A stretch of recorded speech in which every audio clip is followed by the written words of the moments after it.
Now let's talk a little bit about the data specific metrics. How many registrants were you guys able to drive through all the different channels, email, sales motions, ads?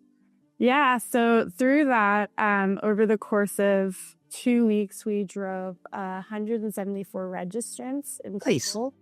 Welcome to the Show Me the Data podcast by LeadSet, where every week we get marketing and sales leaders from fast-growing B2B tech companies to share specific tactics they use to drive revenue for their business. The best part, they share the exact metrics and data points behind each of their tactics. I'm your host, Tukan, the co-founder and CEO of LeadSet. See you there. Hello, everyone. My guest today is Aubrey Morgan. Aubrey is the Director of Demand Generation at Syncari. Welcome to the show, Aubrey. Thank you for having me. Cool. So before we start, I guess one thing that will be helpful, Aubrey, is if you can give our audience a little bit more context about Syncari and what do you guys do? Yeah, definitely. So Syncari is pretty new to the scene. We've been around for about a year now, a little over a year. And what we call Syncari is a complete data automation platform. What we mean by that is we're actually helping operations folks, rev ops, marketing ops, sales ops, people sync data from any system in one place without any code. So I think there's a lot of players in this space, but not everyone's doing kind of like a comprehensive take data from systems, integrate them while cleaning the data, and do it all without code. And it's, like I said, it's brand new to the scene, but it's founded by the former EVP of product at Marketo, Nick Bonfilio, and he saw this problem happening with sync errors from Marketo, right? Back in the day, I think any marketing ops folks that have worked with Marketo know that pain. Yeah. And there was an opening, he saw that opening, and they kind of built this product. And it's so far so good, doing very well for an early stage company. Very good. So you joined the company in November of last year, correct? That's right. And you're the first demand gen person in the team. So what does your first 90 days look like, Aubrey? Yeah, so for Syncari, so I came from MuleSoft, and we were acquired by Salesforce, so I went for scale there, right? So it was much bigger, and then I kind of wanted to go back to building things, and that's exactly what I did. So when I came to Syncari, there was nothing. I think the only thing we really had in place was Google Analytics and a website. Outside of that, they had purchased Marketo, had not implemented yet. So there was no tracking. We had Salesforce as well, but obviously without any tracking to anything, then we couldn't really implement. They had also purchased Outreach, but hadn't really implemented that for the sales development team.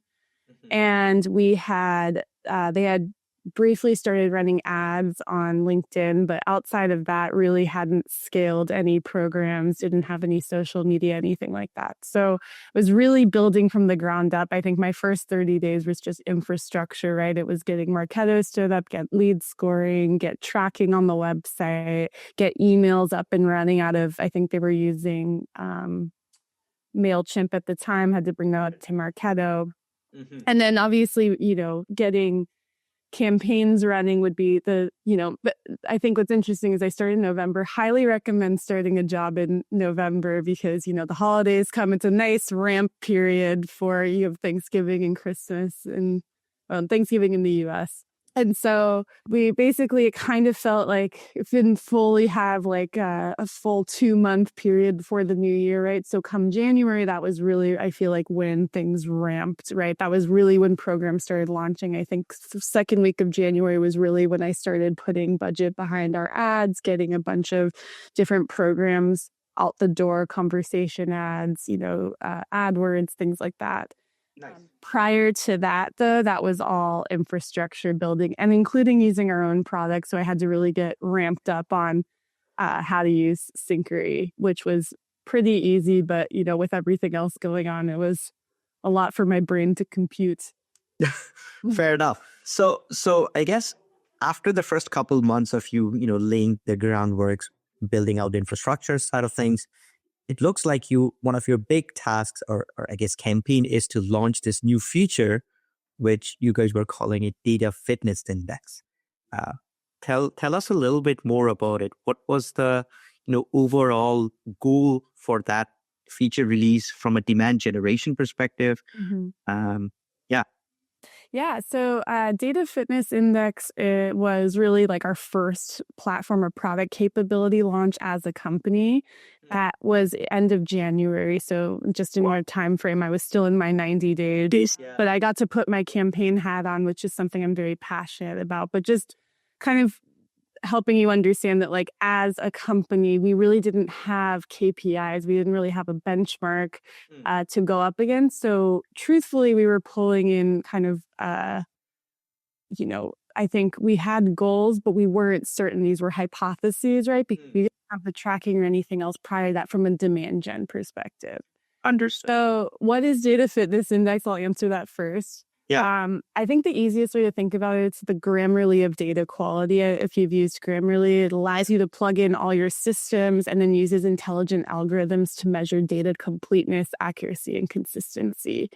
And it comes in the form of a score, right? So you plug in all your systems and it's like, hey, your data fitness index is 60, which is not good in my mind. I mean, unless you like those kinds of grades, but and what's cool is you see an aggregate score across your systems, right? And then you can go a deeper dive into a specific system, a specific object, like your lead score is this, or your contact score is this.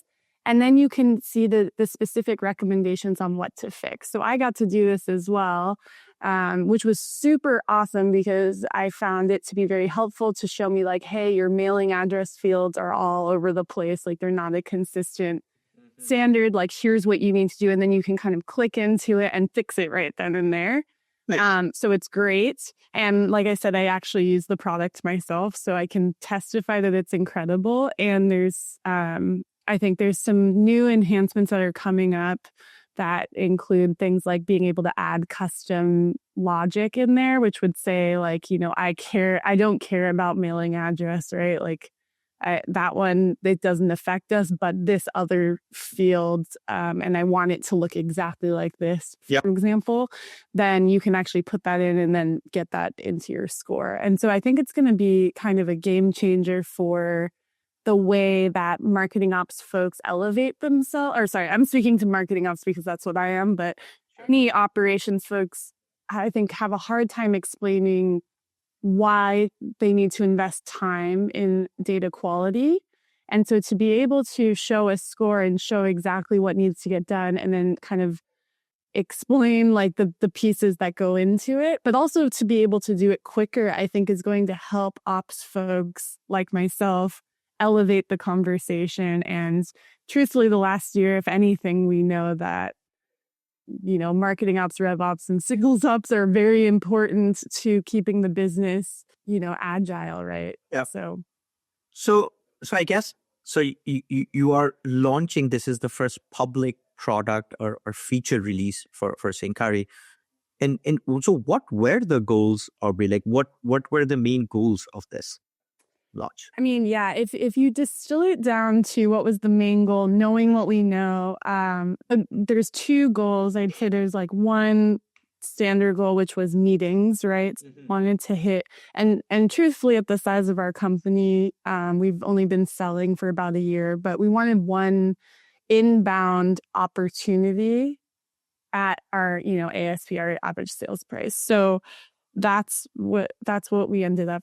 That was our ultimate goal. But then we also had this soft goal, which was to set benchmarks for the future, right? Which was absolutely on all these micro pieces that we're building, like what's the standard here? And then how do we build on that in the future? Okay. So the goal was to set the baseline and benchmark for future releases and future product campaigns.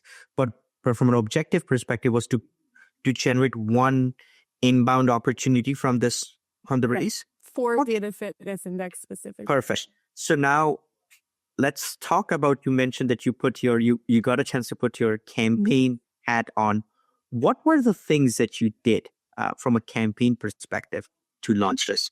Yeah, definitely. So basically how I picked the components that went into the entire campaign was, from past experience and, kind of using what I thought were best practice rather than, I think just a mix of different channels, mix of different pieces of content. So the core content pieces, if you distill it down, was the live demo, right? Mm-hmm.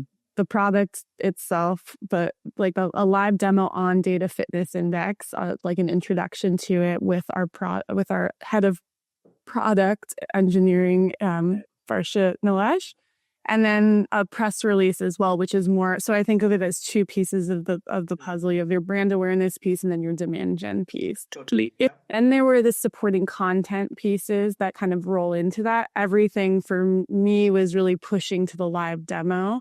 So the blog announcement and a how-to, 2 different posts on 2 different weeks, web pages, or a new solutions page, and then a sales motion call blitz. And then the tactics that really drove to all those different channels were emails to our database, as well as a newsletter, which we call Data Superheroes, that happens every other week. A blog post that was separate to that, specific to the webinar, bunch of social media, and then LinkedIn ads, something that we found to be very helpful for, virtual events happening at a specific period in time, or conversation ads. So that was something that I got to test quite a bit on that. That was something I didn't have tons of experience on in the past. Core Digital was kind of owned by a different team. So this has been a really fun experience for me. Nice. So when you said live demo, then Aubrey, is it someone can go in and connect their CRM marketing automation and get a demo, like see the data themselves? Or was it a person doing a live demo? It was a person doing a live demo. So Varsha Nilesh, our head of engineering, she was doing the demo and also answering live questions from the audience about it. Oh, wow. So you were driving people to that while that live demo was happening. Prior, right? So there was like a registration page. I see. That people could register for, that was happening at a certain period in time, kind of like a virtual event. Got it. So from a demand gen perspective, that was one of the primary, I guess, call to action, is to get people to register for this event. That's right. Where this live demo was happening. Very good. Cool. Now let's talk a little bit about the data specific metrics. How many registrants were you guys able to drive through all the different channels, email, sales motions, ads? Yeah, so through that, over the course of 2 weeks, we drove 174 registrants in total. Okay. And so, I mean, that was pretty good. I think it's pretty good. Absolutely. Bigger company, so I wanted 2,000, but but it was good. I think that was good for a small company. And the biggest webinar we had done to date. There were some webinars prior, and then of that there were 30 live attendees.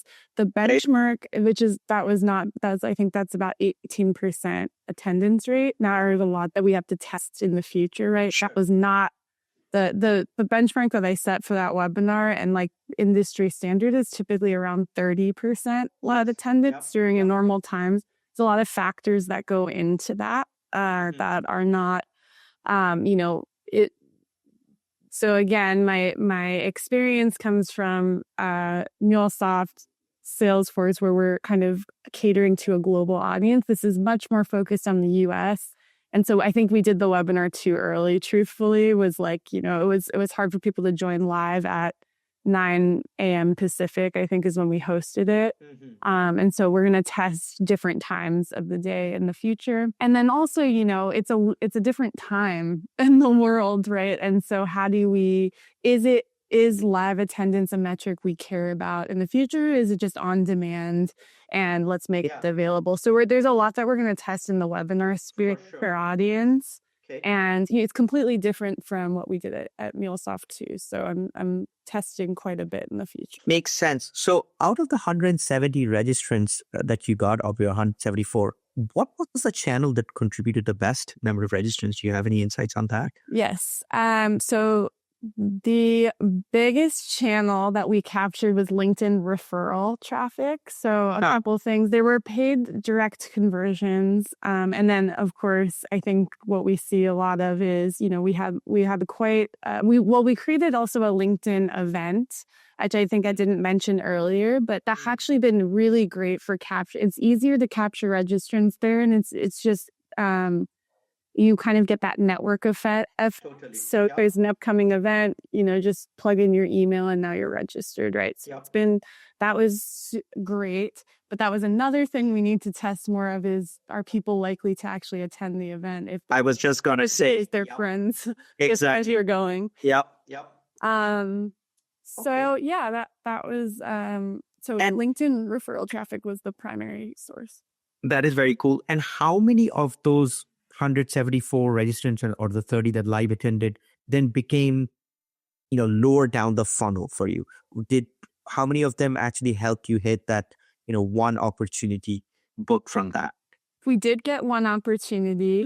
There's a lot of meetings booked, but not quite the quality, which is, I think, a good, healthy thing. We had a lot of good discussions from that. I think a lot of people were just curious about it, still trying to figure out what we do. So there's a lot of brand awareness that we need to do as a company, right? And, trying to differentiate that this is just a capability within the larger platform. You can't just buy this one thing because it comes with everything else. So there was a lot of learnings there qualitatively, but we did ultimately get one meeting in pipe. From inbound from the webinar. So that was good. Very nice. Now, I guess to wrap up then, Aubrey, based on, you coming from MuleSoft and Salesforce, it's completely different scale to more of a startup. What would you have done differently with regards to launching a product if you had to do it again? There's a lot of things we'd probably do differently. I think we would probably test more truthfully. I think there was a lot that, we could do as just, two people basically. And I would like to test more things with the sales team, test messages, getting feedback. I think also capturing feedback. Webinars are great for that, right? You can actually capture feedback in real time. And, this is because this was our first time doing something like this. I think there's so much that we're going to test in the future. I just wish that we had tested more, had more time to test. I think everyone says that probably. Yeah. And so that's probably what we're going to do in the future, just testing lots of different things like subject line, getting qualitative feedback, things like that moving forward. Do you think, Aubrey, if you guys had a landing page where someone could test it out or see the product in action, and if the call to action was for them to, fill out a form, connect their CRM, Marketo, or whatever systems to see the data, do you think that could have been a good play to launch a product? Something to note is that, the product's still very early days. Yes. So that is actually a very good suggestion and something that has been discussed and something that we want. I think it will actually be a really good play in the future because I think Data Fitness Index is something that could be a good hook. Yeah. People are curious about it, people want it. And then I think it's a good gateway into the larger conversation about what Syncari is. 100%. Yeah. But we need to, ensure. I think the biggest thing is ensuring everyone's data is secure, which happens when you get access to the whole platform. But if we unleash one capability, we want to just make sure that works in and then of course making sure that people have a good experience when they're trialing just one small component. So that is coming though. So great suggestion. No, because I think of this, HubSpot does this. They did the website creator where you could enter your website and it'll give you a grade like on a score of 1 to 100. Yeah, right. And if you're 60, you're like, oh, I need to do better. What are the steps? That was one of the pitching ops people were competitive. Oh, yes. Right. So against ourselves too. I know. No, this is great. I appreciate you giving the insights around the different tactics, strategies, along with the metrics. So this was very insightful. We at least, if we are thinking of launching a couple new product or feature releases. So getting this insight and providing some baseline is great for us, I know, and I'm pretty sure our audience will find value out of it. Once again, Aubrey, thank you so much for coming online and sharing these insights with us. Thank you so much for having me. I really appreciate it.